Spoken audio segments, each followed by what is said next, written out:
So I have this core memory from when I was a kid, and the street I grew up on, the neighborhood that we lived in, the rule was that we couldn't go inside somebody else's house unless we asked first, asked mom and dad first. And our generation didn't have cell phones or anything like that, and so I would have had to go all the way back home and ask if I could go in my friend's house, and he just got a Game Genie, and so I was like, I gotta go in, and peer pressure, like all my other friends were like, we gotta go in. And the other rule was that we had to be home before dark, before the street lights came on. We had to be inside the house.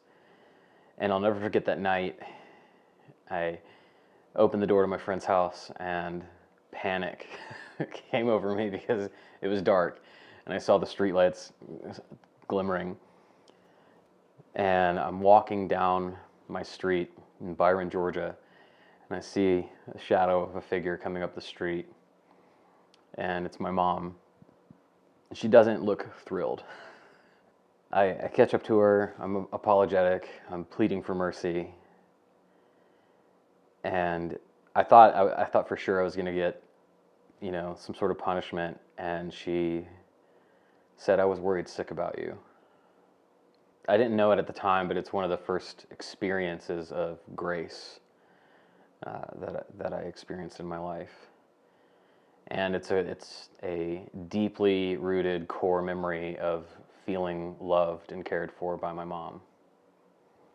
So a while back, my wife and I were driving. My parents lived in Florida at the time, so we were driving down through Georgia, and I asked if we could stop at my old house. I hadn't been there in a long time. And we pulled down the neighborhood. Memories are flooding my head, and we pull up to my house, the house I grew up in. My parents had it built, and I said, I know this is weird, to my wife. I said, I know this is weird, but I kind of want to see if they'll let us come inside.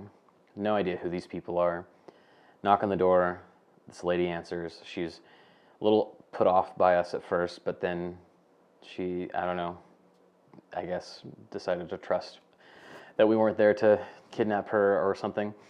And she let us in, and it was depressing, to say the least. Like, over the years, the different owners of our home didn't keep it up. They didn't take care of it. And she said, yeah, there's an old playground out back. And it was my childhood playground. I was like, unbelievable. It looked like the ancient ruins of Greece, but it was the ancient ruins of my childhood. And I can't fully describe all the things that I was feeling. Seeing our fireplace and seeing the corner in the living room where our Christmas tree would have been when I was a kid, and just where our couch would have been, and being sick. So many memories. And as we are leaving, I start talking to this lady about my parents building this home in the early 90s. And she begins to argue with me and tells me, no, the guy that owned this house, the first owner, his name was Bill. I don't even know what she said at this point. I don't remember, but she was like, his name was this, and it was built in the late 90s. And I was like, no, it was built in the early 90s. Like, I have memories as a kid of going out to the land. Like, mom and dad would say, we're going to go see the house, and we'd get out there, and it was just an empty lot, and it was confusing as a child. And she said, well, there's a lot of old houses in this neighborhood. Maybe you're thinking of a different house.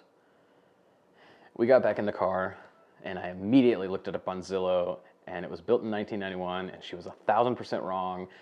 And Rachel, my wife, would not let me go back in and show her the Zillow listing. So in October of 2015, my mom was diagnosed with stage 4 cancer. And songwriting has always been a part of my life as a way of expressing myself and worshiping God and being a romantic. And I think that was the first time in my life that it was ever an expression of grief. The week I got the news, like the week my dad called me, I wrote these lyrics down and kind of shuffled them. They were on a piece of paper and just sat buried in my desk for several years.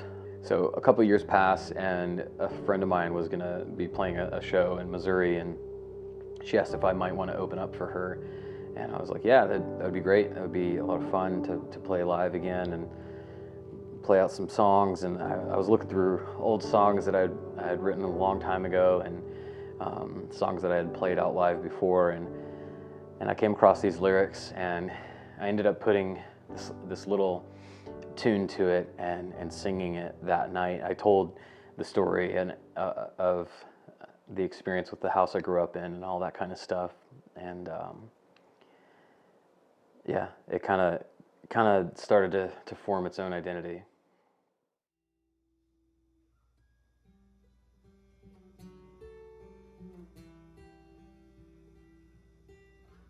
I'm coming home. I'm so sorry. I gotta stop. The song is called Maybe You're Thinking of a Different House. Okay.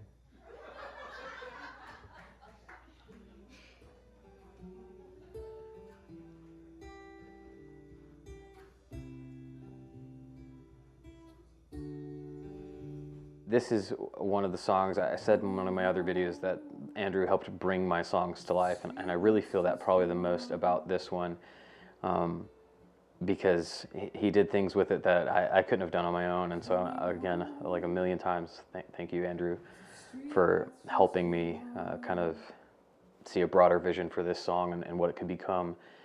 I named this song Maybe You're Thinking of a Different House, both as a callback to that ridiculous story, but also I think just when we are facing the specific grief of loss, of losing a loved one, whether it's in the future or whether it's imminent, I think there's this instinctive shock that we feel, and kind of a deterring denial of like, are you sure you have the right number? Or are you sure this is the right house?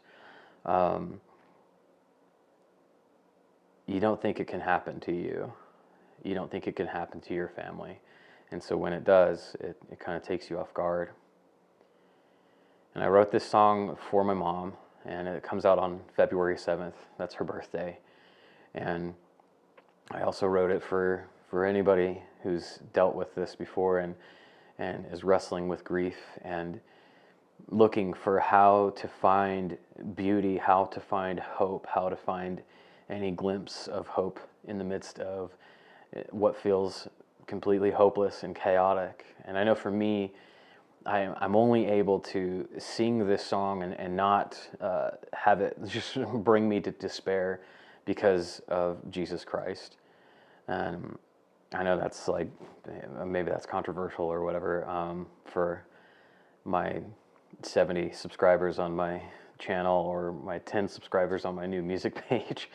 So if you unfollow, have a nice life. But regardless of where you stand with your faith, I think this song is relevant to most of us, and just expressing the tension and the pain of grief and the confusion. So yeah, thank you for hearing my story. Thanks for listening, and I hope you are able to enjoy the song when it comes out on February 7th. It's not safe